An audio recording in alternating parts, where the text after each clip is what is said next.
আমার আলোচনার বিষয় আজকে ওসিলা। কি বললাম? এই শব্দটা নিয়েও ভারী ঝামেলা আছে, বিশেষ করে বাংলাদেশ আর ভারতে। এই ওসিলা নিয়ে যত ভেজাল লাগায় বিভিন্ন দরবার থেকে, কথা বলে না কেন? আমরা আজকে নিরসন করব এই শব্দটা। ওসিলা বলতে আমরা দুইটা জিনিস পেয়েছি তাফসিরে। এক নম্বরে নেক আমল, দুই নম্বরে নবীর সম্মান। ওই যে আজানের পরে একটা দোয়া পড়ে না, ওয়াবতাগু ইলাইহিল ওসিলা। আসেন আমরা তেলাওয়াত কি দয়াতে তাফসির আকারে কথা বলি। তেলাওয়াত যেহেতু আমরা শুদ্ধভাবে করেছি, মাতৃভাষায় অর্থ বলার পরে মূল নীতিতে চলে যাব। রব্বুল আলামিন বলেন, ইমানদারেরা আল্লাহকে ভয় করো আর আল্লাহ পর্যন্ত পৌঁছাতে একটা মাধ্যম তালাশ করো। এই মাধ্যমটা হচ্ছে তার রাস্তায় জিহাদ করা। আশা করা যায় তোমরা সফল হবে। এটা মাতৃভাষায় অর্থ ছিল। এবার আসেন আমরা ব্যাখ্যায় যাচ্ছে। এটা যে সূরা থেকে পড়লাম, সূরার নাম হচ্ছে সূরা মায়েদা। কোন সূরা? মায়েদা মানে, এটা আমি তাফসির থেকে যেগুলো নোট করেছি, মায়েদা শব্দের শাব্দিক অর্থ খাদ্য ভর্তি বড় পাত্র। আল্লাহ বোঝাতে চেয়েছেন তামাম পৃথিবীটা আমার আল্লাহর কাছে খাবারের প্লেট। তামাম দুনিয়াটা আল্লাহ খাবারের প্লেট বানিয়ে রেখে দিয়েছেন। এখান থেকে কি পেলেন আপনি? কোরআনে কারীম আমাদেরকে জানাচ্ছে, ইন্নাল্লাহা হুয়ার রাজ্জাকু যুল কুওয়াতিল মাতিন। রিজকের মালিক কে বলেন তো? আমি আপনি দুনিয়াতে আসার 50,000 বছর আগে আমার আল্লাহ রূহের জগৎ থেকে লিখে লিখে আমাদেরকে পাঠিয়েছেন যে পৃথিবীতে কে কি খেয়ে থাকবে না খেয়ে থাকবে।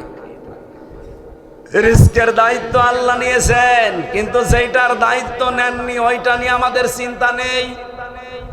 যেটা আল্লাহ আমাদের দায়িত্ব নেননি সেটা আমাদের কাজ আমল। ইয়া আইয়ুহান নাসু ইন্নাকা কাদিহুন ইলা রাব্বিকা কাদহান ফামুলাকি। ওহে মানুষেরা, তোমাদের রবের কাছে পৌঁছাতে হলে কাজের মাধ্যমে পৌঁছানো লাগবে, কঠোর পরিশ্রম করে।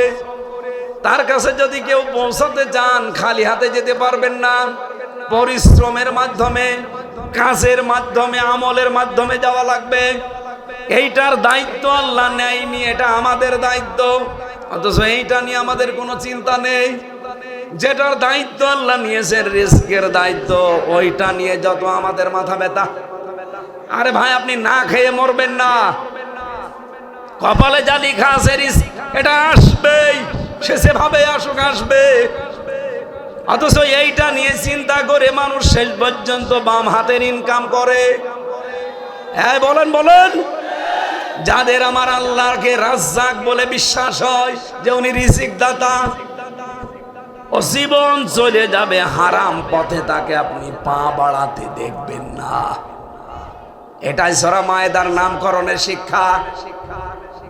আল্লাহ রাব্বুল আলামিন বলেন, যালিকুমুল্লাহু রাব্বুকুম লা ইলাহা ইল্লা হুয়া ফা'বুদুহু ওয়া হুয়া আলা কুল্লি শাইইন ওয়াকিল। বলেন আল্লাহু আকবার। তিনি সেই রব, এই যে সকালবেলা পাখিগুলো খালি পেটে বের করে দেয়, সন্ধ্যাবেলা যখন বাড়িতে আসে একটা পাখিও তার খালি পেটে বাসায় ঢোকে না। অথচ তাদের কোনো মওজুদ করা খাবার পৃথিবীতে। রাজ্জাক তারা আল্লাহকে মানে। এতটুকু বিশ্বাস করার কারণে তারা যদি না খেয়ে থাকে, তারা যদি পেট উদর করে ভর্তি করে বাসায় আসতে পারে, কি হয়েছে আমাদের? কেন বাম হাতে ইনকাম করা লাগবে? কেন বৈধ পথে যাওয়া লাগবে? কেন হারাম ইনকাম করে নিজের শরীরকে জাহান্নামী বানানো লাগবে? বলেন। আপনি সূরা মায়েদার তাফসীর শোনার জন্য বসেছেন, অথচ এখনো সিদ্ধান্ত পরিবর্তন করতে পারলেন না। এক্ষুনি পাল্টান। জীবন চলে যাক, আমার যেটা লিখিত আছে এর বাইরে তো আমার কিছু হবে না। কোন কারণে আমি অবৈধ জিনিস ইনকাম করে আমার জাহান্নাম কামাই করব? আর আমি যা করছি এত তো আমার লাগে না, এত উপায় করে আমার নিজের জন্য তো এত লাগে না, যাদের জন্য করছি ওরা তো একটাও ভাগ নেবে না। কথা বলেন না কেন? আপনি যদি আজকে এই বাড়ি যেয়ে বলেন স্ত্রীকে, দেখো আমি যে সুদ খাই, এলাকায় আমি টাকা ছেড়ে রাখি, টাকা আসে, এত টাকা তো আমার লাগে না, এটা তোমাদের জন্য করি, তোমাদের আরাম আয়েশের জন্য, সুখে শান্তিতে থাকার জন্য। সুতরাং গনা তো সুদ খেলে হয়, এটা আমি জানি, এই গনার ভাগ তোমারে নেওয়া লাগবে। আমার মনে হয় পৃথিবীর কোনো স্ত্রী এটার ভাগ নিতে রাজি হবে না। আপনি আজকে যে বলে দেখেন তো নেয় কিনা, অথচ গনা কিন্তু হচ্ছে, আপনিও জানেন ও বউ জানে, এ ভাগটা নিতে সে রাজি না, অথচ তার সুখের জন্য আপনি এই গনাটা দেদারসে করে যাচ্ছেন। কিয়ামতের দিন সে আপনাকে চিনবে না। কিয়ামতের দিন কোন স্বামী যদি তার স্ত্রীর কাছে বলে আমি তোমার স্বামী ছিলাম, ও বলবে দুনিয়ায় আমার বিয়েই হয়নি, স্বামী পাবো কোথায়? কোরআনে কারীম আমাদেরকে সতর্কবাণী দিচ্ছে, ফাইদা নুফিখা ফিস সূরি ফালা আনসাবা বাইনাহুম ইয়াওমাইযি ওয়ালা ইয়াতাসালুন। যেদিন সিংহায় ফৎকার দেওয়া হবে, যত রকমের সম্পর্ক আছে আল্লাহ বলেন সব কাট হয়ে যাবে। আত্মীয়তার সম্পর্ক বলেন, রক্তের সম্পর্ক বলেন, দলের সম্পর্ক বলেন, যত রকমের সম্পর্ক দুনিয়ায় আল্লাহ বলেন সব কাট। নসবের বহু বছর সব, একটা সম্পর্ক বাকি থাকবে না। ইয়াউমাইযি ওয়ালা ইয়াতাসালুন। এমনকি আপনার যে ওটা বাবা, আপনি যে তার সন্তান, এই পরিচয়ও সে জিজ্ঞাসা করবে না। এইটাই দুনিয়া। আল্লাহ পাক আগেই দুনিয়া সম্পর্কে এত সচেতন করার পরেও যদি আমরা কেউ ধরা খেয়ে যাই, আমার মতো মফিজ দুনিয়ায় আর কেউ নেই। মফিজ বলা তো ঠিক এই বিভাগের জন্য। সুতরাং এক্ষুনি সতর্ক হওয়া লাগবে। কোরআনে সূরা মুমিনুনের ভেতরে আছে, এটা 100 নম্বর আয়াতে আছে। রব্বুল আলামিন বলেন সব সম্পর্ক যখন কাট হয়ে যাবে, ইয়াউমা ইয়াফিরুল মারু মিন আখি ওয়া উম্মিহি ওয়া আবি। মানুষ থেকে পালিয়ে যাবে তার নিজের মা, বাবা, স্ত্রী, পুত্র, ভাই, ভগ্গর, নেতা, খেতা, আত্মীয় স্বজন যা আছে। এখানে আল্লাহ সিরিয়াল হিসাবে 8 জনের নাম দিয়েছেন। দুনিয়ায় বিপদে পড়লে মানুষ যার কাছে যায়, এগুলো যদি পালায়, আপনি যার ভরসায় এতদিন বসে আছেন যে আমার একটা বাবা আছে, পীর বাবা, দয়াল বাবা, উনি বাঁচাবে, আল্লাহর কসম সে বলবে আমি পীর ছিলাম না। আপনার মা যদি বলে যে আমার বিয়ে হয়নি, সন্তান পাবো কোথায়? আপনার বাবা যদি বলে আমি বিয়েই করি নাই, ছেলে পাবো কোথায়? বলেন তো, পীর সাহেব কথা বলতে পারে না যে আমি মুরিদ পাবো কোথায়, আমি তো পীরই ছিলাম না? কথা বলতে পারে না? আল্লাহ রাব্বুল আলামিন সতর্কবাণী উচ্চারণ করেছেন ইমানদারকে বেশি, কারণ অন্যান্য যারা আছে তারা আমার আল্লাহর দুশমনের ভেতরে, কিন্তু ইমানদার যারা, আল্লাহু ওয়ালিয়্যুল্লাযীনা আমানু, ইমান যারা দুনিয়ায় আনে, বলেন আল্লাহ এ মানুষগুলো আমার বন্ধু হয়ে যায়। সুতরাং আল্লাহর বন্ধু বান্ধবী যারা এখানে আছেন তাদেরকে বলছি, ডাক দিয়ে বললেন ইত্তাকুল্লাহ, আমি আল্লাহকে ভয় করো। এখন আপনি ভয় করবেন কি করে? আমার মনে হয় এই ব্যাখ্যা আপনি আজও শুনেছেন কিনা আমার জানা নেই। আমি কয়েকদিন আগে মালয়েশিয়াতে ছিলাম, ইসলামিক ইন্টারন্যাশনাল ভার্সিটি, যেটা, ওখান থেকে একটা সেমিনার থেকে এই তথ্যগুলো পেয়েছি। এর আগে আমি বহু তাফসীর পড়েছি, কিন্তু এইগুলো আমার জানা ছিল না। আমি ডেলিভারি দিচ্ছি, দেখেন তো, আল্লাহ বলেন ইত্তাকুল্লাহ, আমি আল্লাহকে ভয় করো। এখন ভয় করবেন কি করে? আল্লাহকে কেউ যদি ভয় করতে যায়, তার 6টা প্রক্রিয়া আছে। কয়টা? এদিকে তাকান, খুব ভালো করে শুনবেন। আপনি আল্লাহকে ভয় করছেন কিনা, মাধ্যম হিসাবে, প্রক্রিয়া হিসাবে এই 6টা বিষয় আপনাকে মেনে নেওয়া লাগবে। যদি আপনার ভেতরে থাকে তাহলে আপনি বুঝবেন এবং বিশ্বাস করবেন যে আমি আল্লাহকে ভয় করছি। এক নম্বরে আপনাকে হকের অনুসন্ধান করা লাগবে। আপনি হক তালাশ করবেন। আমাদের জাতির পিতা হযরত ইব্রাহিম যেমন তালাশ করেছিলেন হক কোথায় আছে, সত্য কোথায় আছে, উনি কি তালাশ করেছিলেন না করেন নাই? কখনো তারকা দেখে, কখনো চন্দ্র দেখে, কখনো সূর্য দেখে। আল্লাহ বলেন যেইটাই দেখে ও বলেছে এইটাই আমার রব। সর্বশেষ বলেছিল ফালাম্মা রাশামসা বাসিকাতান ক্বালা হাদা রব্বি হাদা আকবার। কিন্তু এই চন্দ্র সূর্য যখন ডুবে গেল উনি বলছে যেটা ডুবে যায় ওটা আমি পছন্দ করি না। জাতির লোকদেরকে ডাক দিয়ে বললেন ইন্নী ওয়াজ্জাহাতু ওয়াজহিয়া লিল্লাযী ফাতারাস সামাওয়াতি ওয়াল আরদা হানিফা ইলা আখিরি আয়া। আমার ভাইরা, আমাদেরকে, আমি বুজুর্গ মানুষ, আমি তাকওয়া অর্জন করতে চাই। এই প্রক্রিয়া ছাড়া পৃথিবীতে কোনো প্রক্রিয়া নেই। শুধু আমার মতো লম্বা জামা গায়ে দিলে, সুন্দর টুপি মাথায় দিলে, হাতে তসবিহ নিয়ে বড় দাড়ি রাখলে আপনি মুত্তাকি হয়ে গেছেন না। এই প্রক্রিয়াগুলো আপনাকে অনুসন্ধান করা লাগবে। এক নাম্বার, আপনি হকের তালাশকারী হবেন। আপনি নিজেই বলেন তো, আপনি কি হক অনুসন্ধান করেন? যে যা বলে তাই তো বিশ্বাস করেন না। হক অনুসন্ধান করে জাতির পিতা যেমন পেয়েছিলেন, উনি হক তালাশ করে করে পেয়েছেন। আর আমরা এমন সন্তান, হক আমাদের চোখে আঙ্গুল দিয়ে দেখিয়ে দিলেও আমরা মেনে নিতে চাই না। দুই নম্বরে, হক যদি আপনি অনুসন্ধান করে পেয়ে যান, আপনাকে হক কবুল করা লাগবে। হযরতে বেলাল, হযরতে খবায়েব রাদিয়াল্লাহু তাআলা আনহুমা, তারা হক অনুসন্ধান করে যখনই পেয়েছেন কবুল করেছিলেন না ছেড়ে দিয়েছেন। আপনাকেও কবুল করতে আমি আহ্বান জানাচ্ছি। যদি মুত্তাকি হতে চান, যদি আল্লাহ ভীতি অর্জন করতে চান, তিন নম্বরে পেয়েছি, শুধু হক কবুল করলে হবে না, হক জানার পরে ওটা আপনাকে প্রচার করা লাগবে। কি কথা বলছেন? এইটা যারা করে আপনি তাদের জীবনের দিকে তাকান, তারা ফাঁসির দড়ি গলায় নিয়েছে, চিন্তা করে নাই। কারণ তারা জেনেছে আমি হক অনুসন্ধান করে পেয়েছি, হক আমি কবুল করেছি, এখন আমার দায়িত্ব বাড়লে গো আন্নি ওয়ালাউ আয়া, একটা বাক্য জানা থাকলেও পৌঁছানো লাগবে। আজ বাংলাদেশে আমরা যারা হক পেয়েছি সবাই যদি এভাবে প্রচার করা আরম্ভ করতাম, এদেশে হকের বিরুদ্ধে দাঁড়ানোর মতো মানুষ আমরা খুঁজে পেতাম না।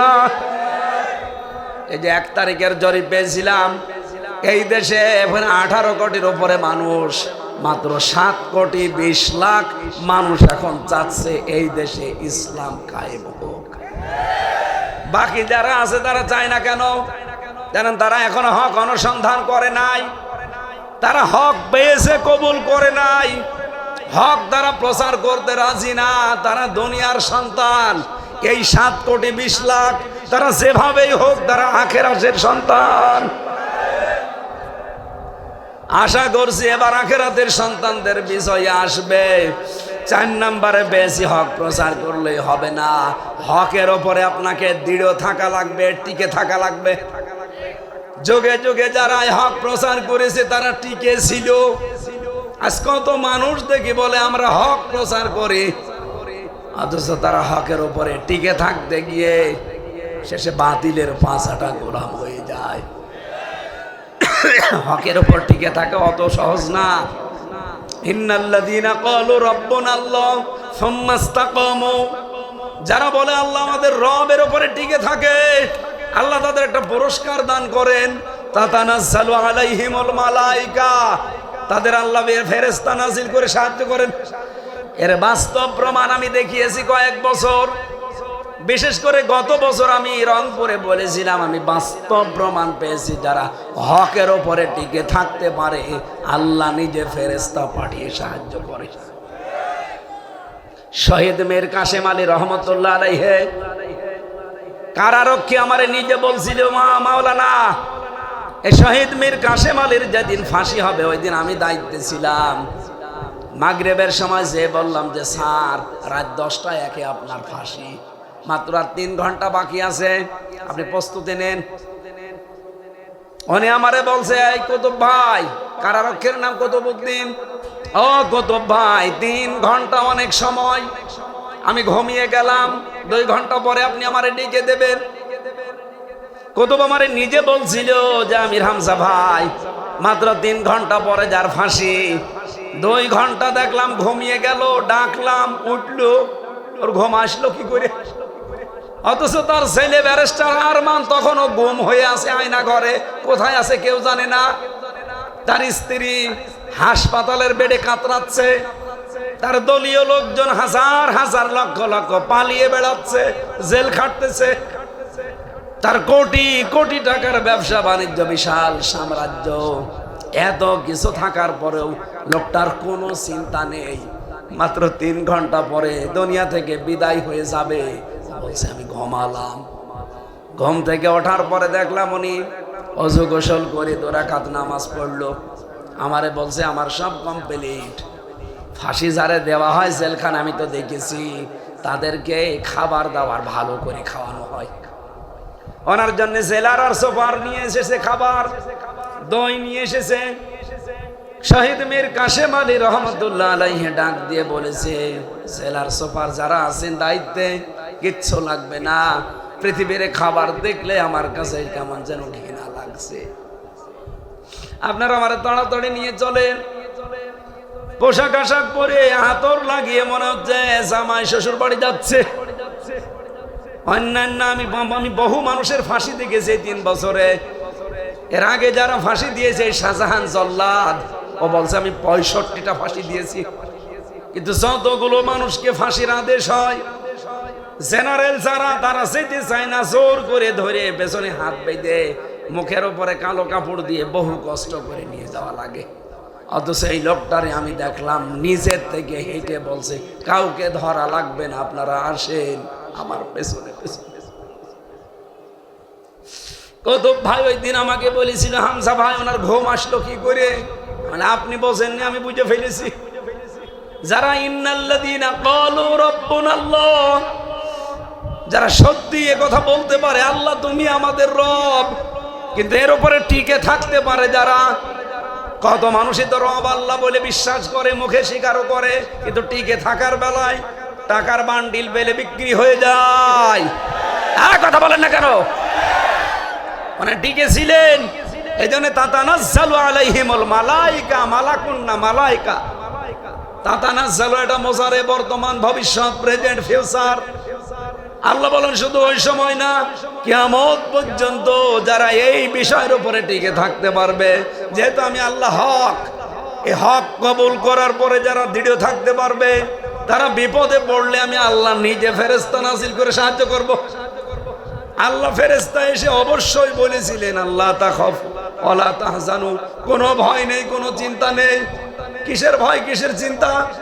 হয়তো আপনার ছেলে গুম হয়ে আছে, আপনার স্ত্রী বেডে কাতরাচ্ছে হাসপাতালে, আপনার লক্ষ কোটি কোটি টাকার সম্পদ, দলীয় লোকজন সব পালিয়ে বেড়াচ্ছে, চিন্তা আসতে পারে আপনার। কোনো চিন্তা করবেন না, সবগুলোর দায়িত্ব আল্লাহ নিজে হাতে নিয়েছে। আল্লাহ যে নিয়েছে, এটা কি ওয়াজ করা লাগবে এখন? আজকের জরিপ দুপুরবেলা বাংলাদেশে ইয়ং এবং মেয়েরা, ইয়ং জেনারেশন এবং মেয়েরা, এরা চাচ্ছে এই বাংলাদেশে এখন ইসলাম আসুক। খালি বুড়ো শয়তানগুলো একটু মুখ ফিরিয়ে নিলেই হয়ে যাবে ইনশাআল্লাহ। কিন্তু বুড়ো শয়তান তো সমস্যা। এই পৃথিবীতে ইসলামের সবচেয়ে বেশি বাধা দিয়েছে কারা? এই বুড়োরা। আবু জাহেল বুড়ো ছিল না জওয়ান ছিল? বলেন বলেন। আবু সুফিয়ান, আবুল আহাব, সবগুলো বুড়ো। আমার তো মনে হচ্ছে ওদের প্রেতাত্মা এখন অনেক বুড়োর ভেতরে ভর করেছে। ওনাকে আল্লাহ অবশ্যই ফেরেশতা দিয়ে কানের কাছে এসে শুনিয়েছিলেন, এই কাশেম, কোনো চিন্তা নেই, যাদের নিয়ে ভয় হচ্ছে ওগুলোর সব দায়িত্ব কার? এদিকে আমার জান্নাত আল্লাতী কুনতুম তুআদুন, যেটা বানিয়েছি এদিকে চলে আয়। এই জন্যে তো আতর মেখে চলে যাচ্ছে। আরে ভাই, বলতে যত সহজ মনে হচ্ছে আমার কাছে অত সহজ না। আমি তো এমনি জেলে ছিলাম, তাই শুকিয়ে গেছি। আপনারা যদি এখন বলা যায় যে আপনার ভোর রাতে ফাঁসি, আমার মনে হয় এখনই আপনি মরে যাবেন। হকের উপরে দৃঢ় থাকার এই পুরস্কার আল্লাহ দান করবে। 4 নম্বরে পেয়েছি, শুধু হকের উপরে দৃঢ় থাকলে হবে না, হক কায়েম করার সিদ্ধান্ত নিয়ে অটল থাকা লাগবে। এই কথা বলেন না কেন? আর এটা বাংলাদেশে একামতে দিন যারা কায়েম করতে চায়, তারা চাচ্ছে এখন পৃথিবীর সবচাইতে বড় হক আল্লাহর কোরআন এবার কায়েম হবে ইনশাআল্লাহ। 6 নম্বরটা, শুধু হক কায়েম হলেই হবে না, হক যদি একবার কায়েম হয়ে যায় তাকে সাহায্য করা লাগবে টিকে থাকার জন্য। তাহলে তাকওয়া অর্জন করার প্রক্রিয়া কয়টা বললাম? বলেন আপনি সত্যি করে এই প্রক্রিয়া কোনোদিন শুনেছেন যে এইভাবে তাকওয়া অর্জন করা লাগে? আমরা বিভিন্ন দরবারে গেলে আমাদেরকে বুজুর্গ বানিয়ে দেয়, যাই বিশাল জব্বা খাই দিবি, 2 বেলা জিকির করবি। অথচ তাকওয়া কিভাবে অর্জন করা লাগে এই 6টার বাইরে কিচ্ছু নেই, এর ভেতরে দুনিয়া আখিরাত সব ঢুকিয়ে দেওয়া আছে।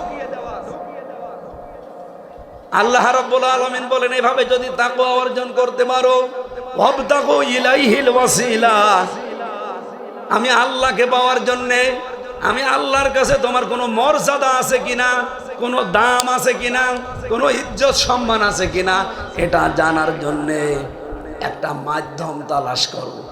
যত মাধ্যমে তোমরা আল্লাহকে রাজি করতে চাও, আল্লাহর কাছে মর্যাদা পেতে চাও, পৃথিবীর কোনো কাছে মর্যাদা পাওয়া যাবে না। ওয়াজাহিদু ফি সাবিলি, আল্লাহর রাস্তায় জিহাদের মাধ্যমে এটা পাওয়া যাবে। কথা বলেন, কথা বলেন। এই জন্য পৃথিবীতে যত কাতার হয়, 2টা কাতার আল্লাহর কাছে সবচাইতে প্রিয়। ইন্নাল্লাহা ইউহিব্বুল্লাযীনা ইউকাতিলুনা ফি সাবিলিহি সাফফান কান্নাহুম বুনিয়ানুম মারসুস, যারা সীসা গলা প্রাচীরের মতো আল্লাহর দিন কায়েমের জন্য জমিনে দাঁড়িয়ে যায়, এই কাতারটা আল্লাহ খুব ভালোবাসে। 2 নম্বরে ফরজ নামাজের কাতার, এই কাতারটা আল্লাহর কাছে ভালো লাগে। আমরা এই 2 কাতারের কোন কাতারে আছি বলেন তো? নামাজের কাতারে কে বলেছে আপনাকে? নামাজের কাতারে দাঁড়ালে 27টা শিক্ষা নেওয়া লাগে, একটাও আমরা নেই না। নামাজের কাতারে কেউ যদি দাঁড়াতে চায়, তার প্রথম শিক্ষা যে আমি নামাজের কাতারে দাঁড়িয়েছি কাঁধে কাঁধ মিলিয়ে পায়ে পা লাগিয়ে। আমার আশেপাশে যে দাঁড়িয়েছে আমি কোনো কিছু খেয়াল করি না, খেয়াল আমার একটাই যে আমার মুসলমান ভাই, এখানে আল্লাহর একটা বিধান পালন করা হবে। বিধানের নাম কি? সেজদা। বলেন বলেন, আরো জোরে বলেন। একটা বিধান পালন করতে কিভাবে দাঁড়িয়েছে আপনি দেখেন, কাতার বাঁকা করি না, সোজা করে রাখি। অথচ এরকম বিধান জমিনে এখনো 500 আছে। কত? এখানে তো একটা পালন হবে শুধু সেজদা। কোরআনে আল্লাহ 500 বিধান দিলেন শরীয়তের, ওখানে একটা পালন করতে আপনি যদি এত অ্যাক্টিভ হন, 5 বেলা আযান দেন, মসজিদ বানিয়েছেন, কাতার সোজা করে দিয়েছেন, এখানে একটা বিধান পালন করতে এত ব্যস্ত, এখনো 499টা বিধান পড়ে আছে, একটাও চলে না। ওইগুলো পালন করবে ফেরেশতারা। কিসের কাতার দিলেন আপনি? নামাজের কাতারের শিক্ষাও নেই। জিহাদের ময়দানে আল্লাহ যে কাতার দেখতে চায়, এ কাতারেও নেই। তাই আল্লাহ আপনাকে ভালোবাসবে কি করে আপনি আল্লাহর কাছে পৌঁছাবেন? আমরা যে সমস্ত মাধ্যম ধরেছি যে বাবার কাছে আসো আল্লাহকে পেয়ে যাবে না, ওয়াজাহিদু ফি সাবিলি, একটাই মাধ্যম। আল্লাহর রাস্তায় জিহাদ করা লাগবে তার দিনকে বুলন্দ করার জন্য। কথা বলেন। লাআল্লাকুম তুফলিহুন, আশা করা যায় তোমরা সফল হবে। সম্মানিত ভাইরা, যদি সফল হতে চান, আমি তাফসীর থেকে লিখেছি, হযরতে আলী বলেন 4টা জিনিস পৃথিবীতে মাস্ট বি মানা লাগবে। 1 নম্বরে এই যে আল্লাহর ভয়ের যে প্রক্রিয়া বললাম, এই মাধ্যমে আল্লাহ পর্যন্ত যাওয়া লাগবে। 2 নম্বরে কোরআন অনুযায়ী আমল করা লাগবে। 500 আমল আছে কোরআনের, বাংলাদেশে দুঃখজনক হলো সত্য একটাও চলে না। মেয়েদের আমল নেই কোরআনে, বলেন বলেন। পরিবারে আমল নেই। এই যে আমরা রাস্তাঘাটে চলি, কোরআনের আমল নেই। কি قل للمؤمنين يغضوا من أبصارهم ويحفظوا فروجهم ذلك أزكى لهم إن الله خبير بما يصنعون। আল্লাহ বলেন, হে মুমিন পুরুষেরা, রাস্তাঘাটে চললে কমপক্ষে দুইটা জিনিস মনে রাখবা, নিজের চক্ষুকে নিম্নগামী করবা।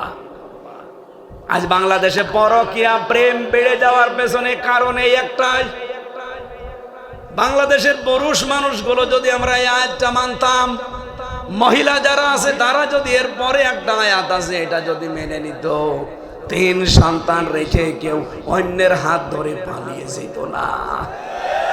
যত কিছুর অপকর্মের মূল হোতা হচ্ছে এই দৃষ্টি। এই জন্য দৃষ্টি শক্তিকে সংরক্ষণ রাখার জন্য আল্লাহর এই নির্দেশ, এটা কোরআনের আমল, এটা বাংলাদেশের নেই। এই কারণেই তো এত জেনা, এত ব্যভিচার, এত বেরিয়ে যায়। কি বলে বেরিয়ে যাওয়াকে? বেরিয়ে যাওয়া বাংলায় কি বলে? বেরিয়ে যাওয়াই বলে। হ্যাঁ, পালাই পালাই বললে তো আবার হাসিনা নাম সোজা না। ভাই আমি হাসির জন্য বলছি না, বলেন একটা আমল আমাদের নেই 500 আমলের। আপনি কি কি আমল করে আল্লাহর কাছে যেতে চাচ্ছেন? শুধু দস্তরখানা বিছিয়ে খাবার খাওয়া আর 2 বেলা হু হু জিকির করে আপনি চলে যেতে পারবেন? জীবনও না। কোরআনের এই আয়াত তাফসীর পড়ার জন্য আহ্বান জানাচ্ছি, বাংলায় পাবেন ইবনে কাসির ফি জিলালিল কোরআন।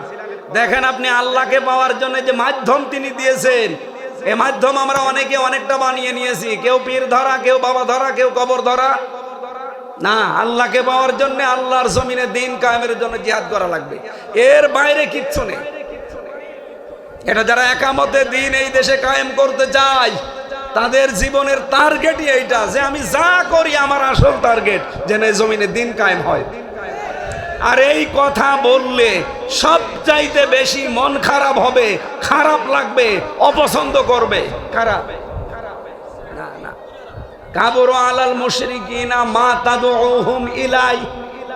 সূরা সূরার 13 নম্বর আয়াতের শেষের আগে আছে, হে নবী দিন কায়েমের কথা বললে খারাপ লাগবে মুশরিকদের।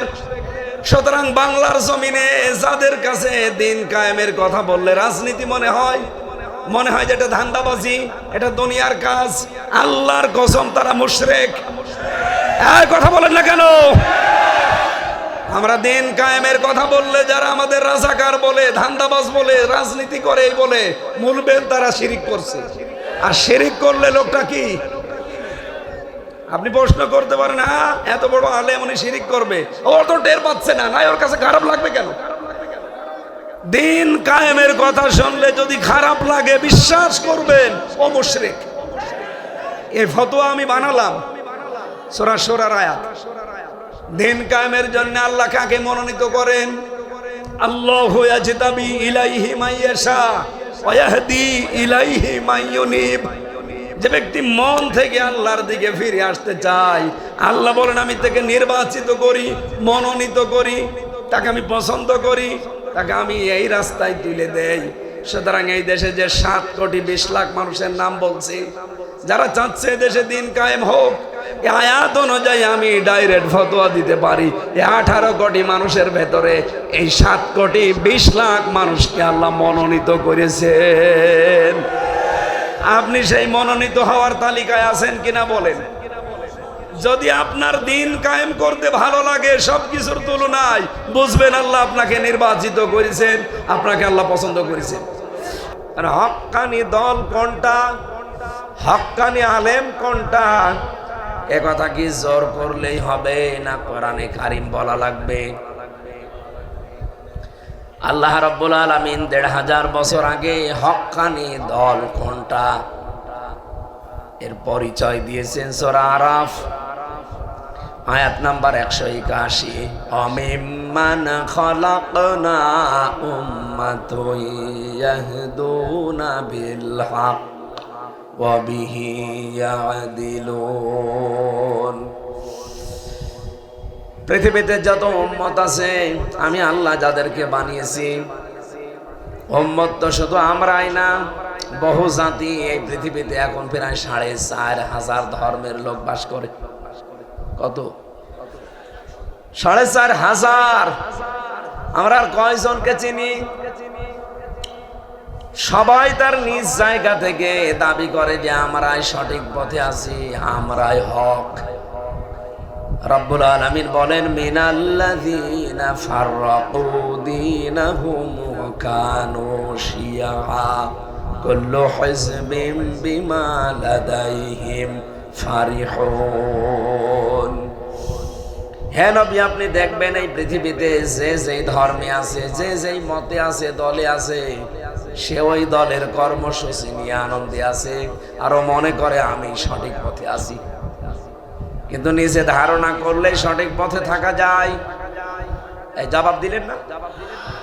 আল্লাহ বলেন আমি যাদেরকে বানিয়েছি অমিম্মান খলাকনা, আমি আল্লাহ যাদের বানিয়েছি উম্মাতুন জাতি হিসাবে, দুইটা গুণ যাদের ভেতরে পাওয়া যাবে, এই মানুষগুলো হক, এরাই সত্য। ইহদুনা বিল হক, যারা মানুষদেরকে সত্য পথ দেখায়। আমার বাংলা কথা, এই পৃথিবীতে কোরআন বাদ দিয়ে হক বলে আপনার কাছে আর কিছু মনে হয়? বলেন বলেন। সুতরাং সাফ কথাই তো এটা। এই দেশে যারা আল্লাহর কোরআনের দিকে মানুষকে ডাকে, অবিহি ইয়াদিলুন, আরে দুনিয়াতে যারা ন্যায় বিচার কায়েম করতে চায়, ইনসাফ কায়েম করতে চায়, এই দুইটা গুণ যাদের ভেতরে আছে, আল্লাহর ভাষায় তারা হক্কানি। এবার আপনার বিবেকের কাছে ছেড়ে দিলাম, আপনি দেখেন কত মানুষ মানুষের তৈরি করা আইনের দিকে মানুষকে ডাকে, এটা কি হক না বাতিল? সুতরাং এই রংপুর বিভাগের কাছে আমার প্রশ্ন, আপনি নিজেই বললেন মানুষের তৈরি করা আইনের দিকে ডাকলে সে বাতিল। এটা যে যাচ্ছে, যার কানে পৌঁছাবে, আল্লাহ যেন তাকে আমল করার তৌফিক দেন। আর আমরা এইটা চাই। কি কথা বলেন না কেন? মান ক্বালা বিহি সাদাকা ওয়া মান হাকামা বিহি আদালা ওয়া মান আমিলা বিহি উজিরা ওয়া মান দাআ ইলাইহি হাদা ফাকাদ হুদিয়া ইলা সিরাতিন মুস্তাকিম। নবীজি বলেন, কেউ যদি কোরআন দিয়ে কথা বলে সে সত্য কথা বলে। কোন মানুষ যদি কোরআনের আমল করে, সে সত্য আমল করে, আল্লাহ নিজে তাকে পুরস্কারও দেবেন। কোন মানুষ যদি কোরআনের বিচার ফায়সালা কায়েম করতে পারে, সে যেন ন্যায় বিচার কায়েম করতে পারে। লালমনিরহাটবাসী, এই 54 বছর আমরা স্বাধীন হয়েছি। আপনি রাজনীতি মনে করবেন না, ধান্দাবাজি মনে করবেন না, দুনিয়ার কথা এটা না মনে করে বলেন, এই 54 বছরে কোরআনের একটা বিচারও আমরা পেয়েছি? বলেন। তাহলে আমরা কি ন্যায় বিচার পেয়েছি না অবিচারে আছি? এ বিচার যতদিন থাকবে ততদিন আপনি অবিচারে। এই যে প্রশাসনের যে ভাইগুলো এখানে চেয়ার নিয়ে বসে আছে, বিভিন্ন সময় আমরা তাদের একবারেই দোষ দিয়ে দেই যে শালারা ঘুষখোর। এ কথা বলে না? আমার প্রশ্ন হচ্ছে, ওরা ঘুষ খায় কেন? একজনের বেতন মনে করেন 22,000 টাকা, তার মাথার উপরে তার মা আছে, বাবা আছে, স্ত্রী আছে, সন্তান আছে, আরো বিভিন্ন আত্মীয় স্বজন, তারা আশা ভরসা করে আছে যে আমার ছেলে পুলিশ, আমার ভাই পুলিশ। ওরা মনে করে পুলিশ মানে কি জানো, বাম হাতের ইনকাম। যদি এ দেশে অনেকে করে, 2,13,000-এর ওপরে এখন পুলিশ আছে এই দেশে। আমার যতটুকু বাস্তবতায় ধারণা, 2 লাখই ভালো, 13,000 উল্টাপাল্টা আছে। 13,000-এর কারণে পুরা 2 লাখেরই বদনাম। আমার প্রথম প্রশ্ন ছিল, তারা ঘুষ খায় কেন? এখান থেকে থানা কত দূর? 12 কিলো। এখানে যারা বসে আছে, আপনি ওদের কাছে জিজ্ঞাসা করেন যে এই যে 12-24 কিলোমিটার যাওয়া আসা, এই অনুষ্ঠানটা পাহারা দেওয়া, ওনাদেরকে সরকার 1 টাকা এর জন্য দেয়নি। এমনকি খাবার দাবারও নিজেদের টাকার, যাওয়া আসার যে খরচ রাস্তার নিজেদের টাকার। এটা একটা বৈষম্য না? হ্যাঁ, কথা বলেন না কেন? ওই লোকটার তো 8 ঘন্টা ডিউটি করার কথা। পৃথিবীর বহু দেশ তো ঘুরলাম, 8 ঘন্টার উপরে তো আমি ডিউটি পাই না। 8 ঘন্টার উপরে যদি কেউ ডিউটি করে ওভার টাইম হিসাবে তারে মাসের শেষে বেতন দেওয়া লাগবে। বাংলাদেশের অন্য বিভাগে থাকতে পারে, অন্য চাকরিতে হতে পারে, শুধু এই প্রশাসনে নেই। এই জন্য ওদের ডিউটি 8 ঘন্টা না 24 ঘন্টা ডিউটি করা লাগে। আমরা আহ্বান জানাবো যারা দায়িত্বে আছেন। আমার খুলনা বিভাগের রেঞ্জ ডিআইজি যিনি, সেই দিন আমি তাকে বলেছিলাম, স্যার আপনারা উপরে যারা আছে তাদেরকে জানান 8 ঘন্টার পরে পুলিশ যদি ডিউটি করে, যেই কয় ঘন্টা ডিউটি করবে তার ওভার টাইম হিসাবে মাসের শেষে বেতন দেওয়া লাগবে। এটাই নাই বিচার। অথচ এটা তো করা হয়নি। 8 ঘন্টার পরে যত ঘন্টাও ফ্রি সার্ভিস দেবে কোন কারণে? এখানে যে বসে আছে আমার মনে হয় সেই দুপুর থেকে রাত 12টা পর্যন্ত বসে থাকবে। এর ভেতরের খাওয়া দাওয়া আছে, চা নাস্তা আছে, যাওয়া আসার খরচ আছে। এ কর্তৃপক্ষও দেবে না, সরকারও দেবে না, এ টাকা কি ফেরেশতারা দেবে? ওই বাধ্য হয়ে তখন বাম হাত এই কথা বলছে না। হযরত ওমরের তৈরি করা এই প্রশাসন,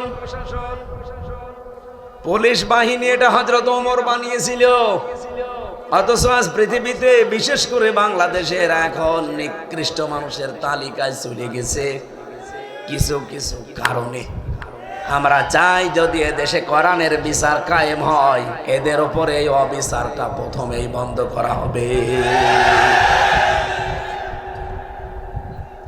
খুব আবেগ নিয়ে কথা বলছি আমি। বলেন তো বাস্তবতায় এদেশে কোন চাকরি আছে 8 ঘন্টার পরে আরো 4 ঘন্টা ডিউটি করলে ফ্রি করা লাগে?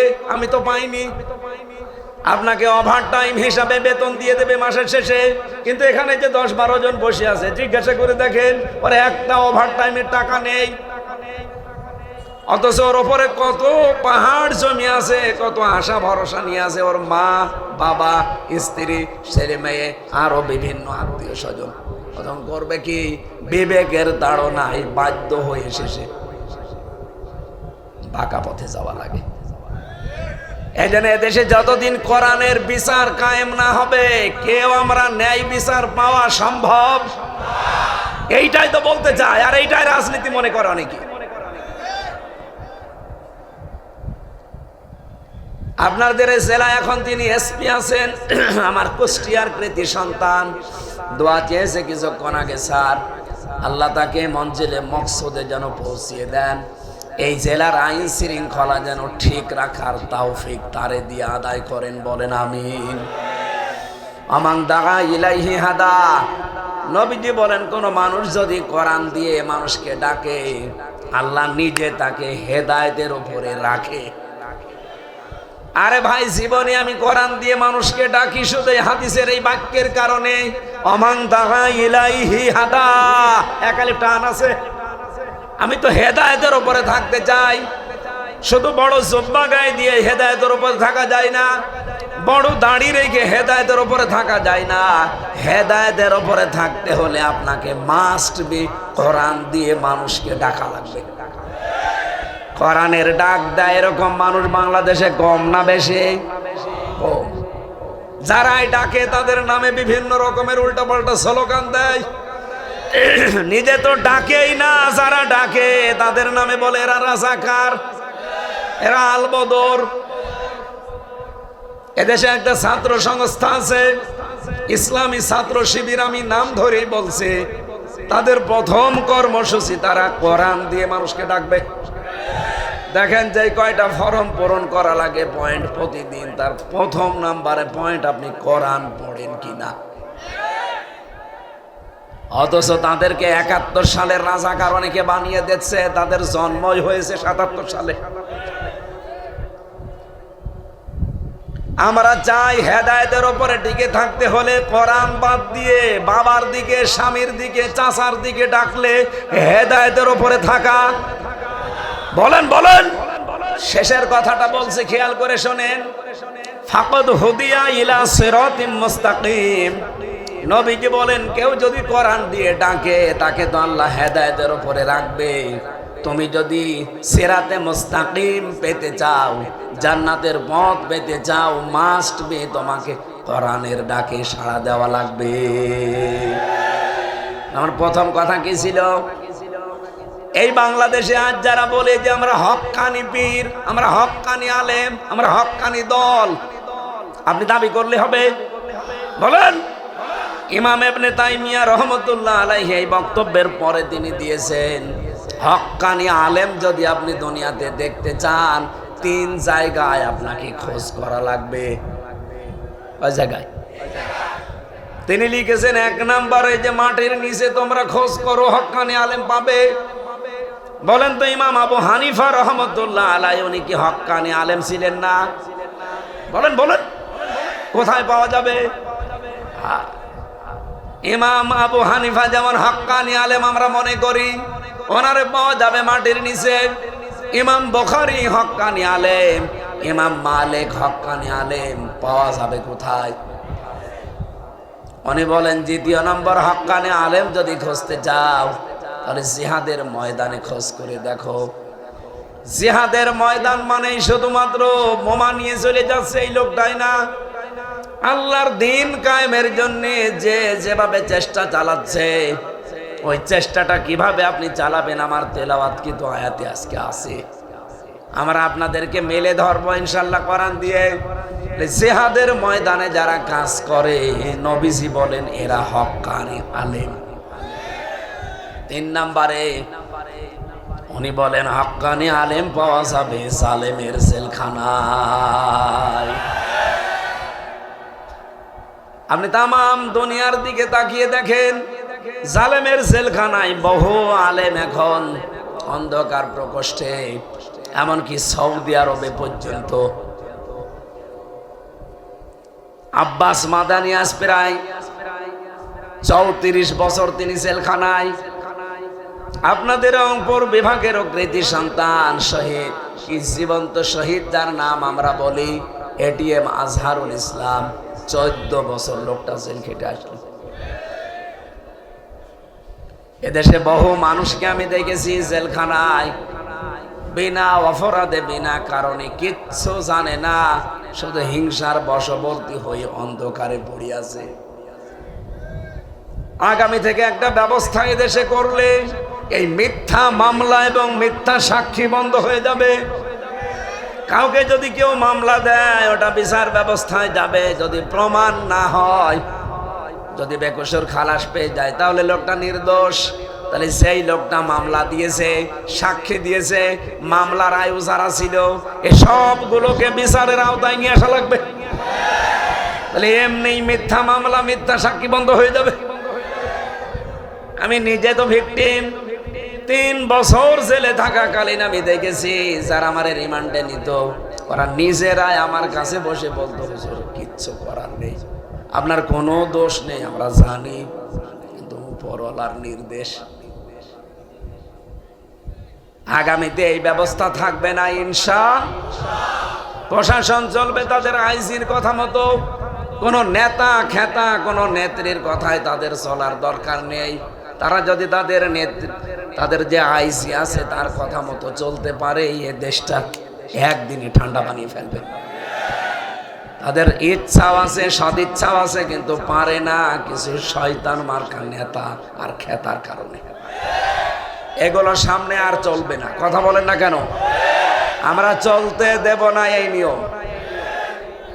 সুতরাং হক্কানি হক্কানি বলে যারা চিল্লান, এদেশের মানুষ কিন্তু এখন বুঝে ফেলেছে, এটা রেকর্ড হচ্ছে, সারা দুনিয়া চলছে। হক্কানি আলেম এই 3 জায়গায় পাওয়া যায়, মাটির নিচে, জিহাদের ময়দানে, আর জালেমের জেলখানায়। আর হক্কানি আলেম দাবি করছে কারা? যারা বাতিলের 5 গোলাম। কথা বলে না কেন? আল্লাহর আইন এই দেশে প্রতিষ্ঠা করার কোনো চিন্তা ভাবনা নেই। খালি খাই দায় আর পেট আর ভরি, পেট আর জহব্বা বড় করে। হক্কানি আলেম বলে যারা দাবি করছে, আমরা দেশে তো দেখি এত বড় বড় জহব্বা হয়, পেট হয়, মহিলারা লজ্জা পায় যে আল্লাহ ছেলে মেয়ে হয় আমাদের, পেট হয় এসব। সুতরাং আমি এমনি ওরা ফানা এলাকা জিকরাকে দোয়া করি নাই, এখানে যারা আলেম বসে আছে আল্লাহ যেন হক্কানি আলেম হিসাবে কবুল করেন, বলেন আমিন। দরুদ আর সালাম পড়ছি আমাদের নবী, মানবতার মহান শিক্ষক। এই যে মাস চলছে 30 তারিখ, আজকে রবিউল আউয়ালের চলে গেল। এ আবার আসে কিনা 1 বছর পরে আমাদের জীবনে আল্লাহ ভালো জানে। কিন্তু যে উদ্দেশ্য নিয়ে রবিউল আউয়াল এসেছিল আমরা কিন্তু কিছুই নিতে পারিনি। আমরা নিয়েছি, এই রংপুর বিভাগের মানুষেরা কি নিয়েছে? ইয়া নবী সালাম, এটা নিয়েছে। এরপরে খিচুড়ি আর জিলাপি নিয়েছে। 1 বছর পরে রবিউল আউয়াল আসে শুধু এইটার জন্যে না। বিশ্বনবীকে আল্লাহ এই মাসে কেন পাঠিয়েছিলেন? আর মাস ছিল না বলেন? এখনো তো 12টা মাস পড়ে আছে। ইন্না ইদ্দাতাশ শুহুরি ইনদাল্লাহি 12 শাহরান ফি কিতাবিল্লাহ ইয়াওমা খালাকাস সামাওয়াতি ওয়াল আরদা মিনহা আরবাআতুন হুরুম। সূরা তাওবার ভেতরে এসেছে, আল্লাহ পাক বলেন, আসমান আর জমিন আমি যেই দিন তৈরি করি ওই দিন আমার কিতাবের ভেতরে 12টা মাসের নাম আমি লিখে দিয়েছিলাম। তার ভেতরে রবিউল আউয়াল ছিল না? ছিল না? এখনো তো 11 মাস আছে, যেখানে তো দিলেন না। রবিউল আউয়ালে পাঠালেন কেন? রবিউল আউয়াল এর বাংলা অর্থ হচ্ছে প্রথম বসন্ত। বসন্ত আসলেই দেখবেন মরা গাছে যতগুলো পাতা আছে সব ঝরে নতুন নতুন পাতা গজাতে থাকে। কথা বলে না কেন? পৃথিবীর এখন যে দুরবস্থা, এই অবস্থায় এখন বিশ্বনবীর আদর্শের বাইরে কোনো কিছু দিয়ে শান্তি প্রতিষ্ঠা সম্ভব না। এই কথা বোঝা লাগবে, আমি আন্দাজে বলছি না। রবিউল আউয়াল আজকেই শেষ, চলেও যাচ্ছে, কিন্তু শান্তি প্রতিষ্ঠার জন্যে এই রবিউল আউয়ালে নবীজি হিলফুল ফুসুল পর্যন্ত 17 বছর বয়সে গঠন করেছিলেন। একাধারে 23 বছর চেষ্টা চালিয়েছেন, কিন্তু শান্তি দিতে পারেননি। 40 বছরে চিন্তা করলেন, কি গো এত চেষ্টা চালালাম, প্রায় 23টা বছর একাধারে, সেই 17 বছর থেকে আরম্ভ করলাম, শান্তি তো দিতে পারি না, আরো অশান্তি বেড়ে গেছে। কারণ কি? তিনি তার হেরা গুহার ভেতরে যে ধ্যানমগ্ন অবস্থায় চিন্তা ভাবনা করে বের করেছিলেন যে আমার এই আরব জাহানে, এই মক্কাতে শান্তি আসে না মাত্র 42 জন মানুষের কারণে। সিরাত ইবনে হিশামে পাবেন, আমি ইতিহাসটা মিলিয়েছি কোরআনের আয়াতের সাথে। আল্লাহ রাব্বুল আলামিন বলেন, ওয়ালা সাওফা ইউতিকা রাব্বুকা ফাতারদা। আমার ভাইরা খুব খেয়াল করে 2 মিনিট একটু শোনেন। নবীজি ভালো করে চিন্তা ভাবনা করে ধ্যান করে দেখলেন যে 42 জনের কারণে পুরা আরব জাহানে শান্তি নেই। কয়জন? উনি দেখলেন যে 36টা গোত্র আছে পুরা আরব জাহানে, 36টা গোত্রপতি আছে, লিডার। আর ওই এলাকাতে ওই সময় 3টা প্রতিষ্ঠিত জাতি ছিল, একটা ইহুদি, একটা খ্রিস্টান আর একটা মুশরিক। ইহুদিদের জাতি, তাদের জাতীয় নেতা ছিল একজন, তার নাম মারহাব। খ্রিস্টান যারা, তাদেরও একজন জাতীয় নেতা ছিল, তার নাম মুখাইরেক। মুশরিক যারা, তারাও একটা জাতিতে বাস করত, মুশরিকের জাতীয় নেতা ছিল আবু জেহেল। তাহলে 36 আর 3 কত? বলেন বলেন। ওই দেশে জাতীয় নেত্রী ছিল 3 জন। আবু জেহেলের স্ত্রী নাকেরা জাতীয় নেত্রী, আবু লাহাবের স্ত্রী উম্মে জামিল, এটাও জাতীয় নেত্রী, আবু সুফিয়ানের স্ত্রী হিন্দা, এটাও জাতীয় নেত্রী। 39 আর 3। নবীজি দেখলেন যে এই 42 জন যত অপকর্মের মূল হোতা। আমি ওই ইতিহাসটার সাথে বাংলাদেশের 56,000 বর্গ মাইল মিলিয়েছি। আমার এই ছোট্ট মাথায় ধরা দিয়েছে এই দেশটা আজ 54 বছর শান্তি না আসার কারণ এই 42 জন নেতা। সারা দেশে আপনি লক্ষ্য করে দেখেন, নাম করা নেতা লিডার যারা যারা ফিগার ন্যাশনাল ফিগার গুলো কিন্তু দেখবেন 36 জন, এলাকা ভিত্তিক। জাতীয় নেতাও আমার মনে হয় এই দেশে 3 জনই, বঙ্গবন্ধু, জিয়াউর রহমান আর এরশাদ। জাতীয় নেত্রীও 3 জন, শেখ হাসিনা, খালেদা জিয়া আর রওশন এরশাদ। খাপের খাপ মিলে যাচ্ছে। আমার তো মনে হয়, আপনি কি মনে করবেন জানি না, 1500 বছর আগের কাহিনী বলছি, বাংলাদেশের সাথে কেমন খাপের খাপ, মমতাজের বাপ মিলে যাচ্ছে। বলেন তো, এই 42 জন এই দেশে শান্তি না আসার জন্য দায়ী। আমি বাকিগুলোর নামও বলতে পারতাম, আমি লিখেছিলাম, কিন্তু বলতে পারছি না। নবীজি 40 বছর বয়সে যে ধ্যান আরম্ভ করেছিলেন, তিনি চিন্তা গবেষণা করে দেখলেন এই 42টা মানুষ তো এরাই দেশের ভেতরে অশান্তির মূল কারণ। এদের মাথার উপরে যতদিন খাবারের ঝুড়ি থাকবে, মানুষ না খেয়ে মারা যাবে। এদের বাড়ি হবে, গাড়ি হবে, বেগম পাড়া হবে, সাহেব পাড়া হবে, কিন্তু জনগণ না খেয়ে মরবে। এজন্য এই 42 জনের মাথা থেকে খাবারের এই ঝুড়িটা, ক্ষমতার চেয়ারটা নামিয়ে কি করে আবু বকরের মাথায় দেওয়া যায়, ওমরের মাথায় দেওয়া যায়, হযরত ওসমানের মাথায় দেওয়া যায়, আলীর মাথায় দেওয়া যায়। মানুষ তো কিন্তু সবাই, কিন্তু ঝুড়ি শুধু পাল্টিয়ে মানুষের মাথা পরিবর্তন হয়েছে। এতদিন যে জনগণ না খেয়েছিল, সেই জনগণ এখন খাবার না, যাকাতের টাকা কে নেবে লোক খুঁজে পাওয়া যায়নি। লালমনিরহাটবাসী আমিও চিন্তা ভাবনা এটাই করেছি, আগামীতে এই দেশে যদি সত্যি আমরা অভাব দূর করতে চাই, এদেশে খাদ্যে ভেজাল বন্ধ করতে চাই, শান্তি, স্বস্তি, নিরাপত্তা নিয়ে এই 1150 কিলোমিটার আজকে আমি রান করলাম। কোথায়? সে টেকনাফে ছিলাম, সেখান থেকে লালমনিরহাট, এই মঙ্গলহাট, মোগলহাট। আমার ওখানে গাড়িতে আজকে মিটার উঠেছে 1150 কিলোমিটার এসেছি আমি আজকে। সারাদিন সারা রাত লেগেছে আমার আজ।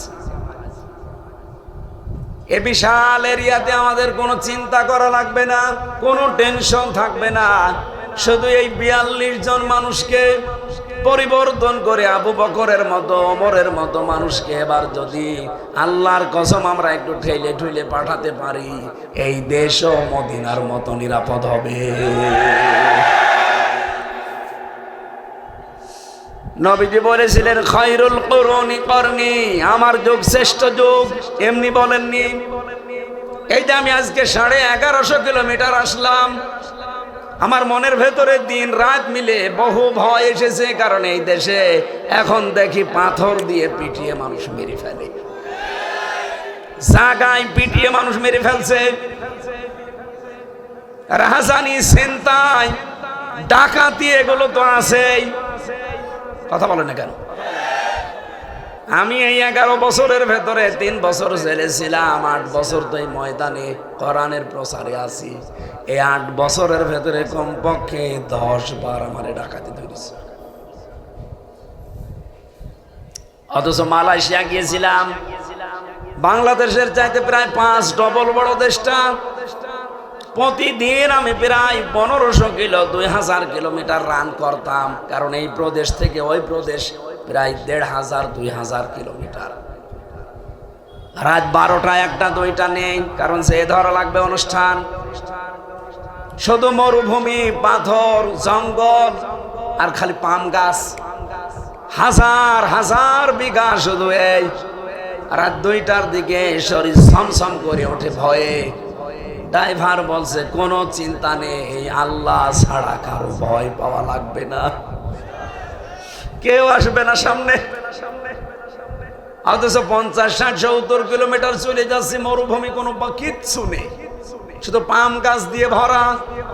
মনে হচ্ছে কে যেন এসে পড়বে। ড্রাইভার অভয় দিয়ে বলছে, ওই দেশের ড্রাইভার, যে কোনো ভয় নেই মাওলানা, আল্লাহ ছাড়া কাউকে ভয় করার দরকার নেই, কেউ আসবে না। ও ভাই, আমরা তো এরকম একটা দেশ চাই। এই কথা বলেন না কেন?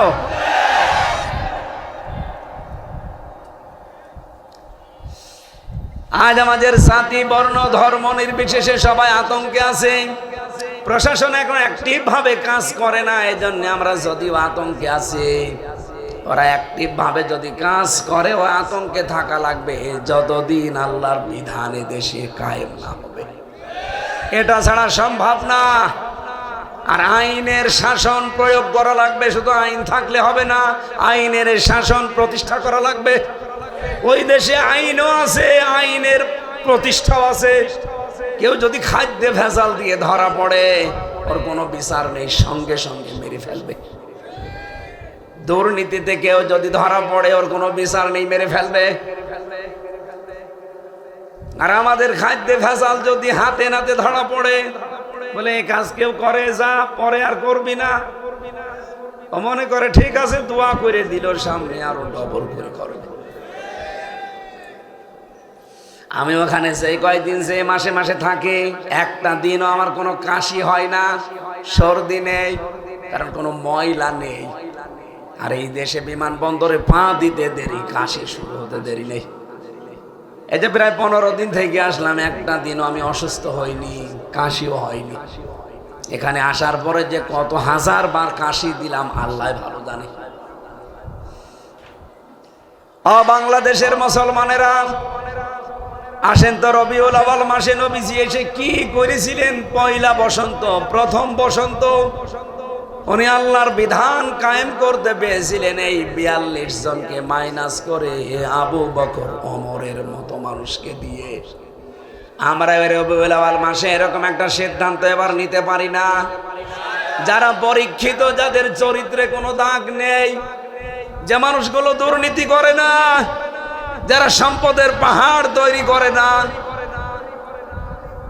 এর চাইতে আর কি পরীক্ষা দেওয়া লাগবে আপনাদের কাছে? আপনারাই বলেন তো। সারা বাংলাদেশে যাচ্ছে, সবাইকে বলছি, বাংলাদেশ জামাত ইসলামী 2 জন মন্ত্রী উপহার দিয়েছে, 4 আনা দুর্নীতি পাওয়া যায়নি 5 বছরে। 250-র উপরে উপজেলা চেয়ারম্যান ছিল সারা বাংলাদেশ মিলে, 1 টাকা দুর্নীতি করেনি তারা। 1000-এর মতো উপজেলা কি চেয়ারম্যান ছিল ইউনিয়নের, 1 টাকা দুর্নীতি পাওয়া যায়নি। আমি নিজে সাক্ষী, সাতক্ষীরায় আমি নিজে দেখেছি ইউনিয়নের চেয়ারম্যান, উনি MA পাস, ইউনিয়নের চেয়ারম্যান, সকাল 10টা থেকে 4টা পর্যন্ত ইউনিয়নের দায়িত্ব পালন করে, আর বিকাল 4টা থেকে রাত 8টা পর্যন্ত তরকারি বিক্রি করে। এর চাইতে আর কি প্রমাণ দিলে আপনারা বিশ্বাস করবেন বলেন? আমার মনে হয় আর কিছু দেওয়ার কায়দা নেই। এর চাইতে যদি বেশি ভালো মানুষ পেতে চান, তো ফেরেশতা জিবরাইল লাগবে। কি কথা বলেন না? তারা কোথায় পাবেন আপনি? আর যারা বারবার দুর্নীতিতে চ্যাম্পিয়ন হবে, আপনি যদি আবার তাদের দিকে ঝোঁকেন, আল্লাহর কসম এদের সামনে জীবনও নিরাপত্তার চাদরে ঢাকতে পারবেন না। এখন যেমন মানুষ পাথর দিয়ে মেরে ফেলে, রক কেটে দেয়, গলা কেটে দেয়, এর চাইতেও ভয়ঙ্কর অবস্থা সামনে আসবে।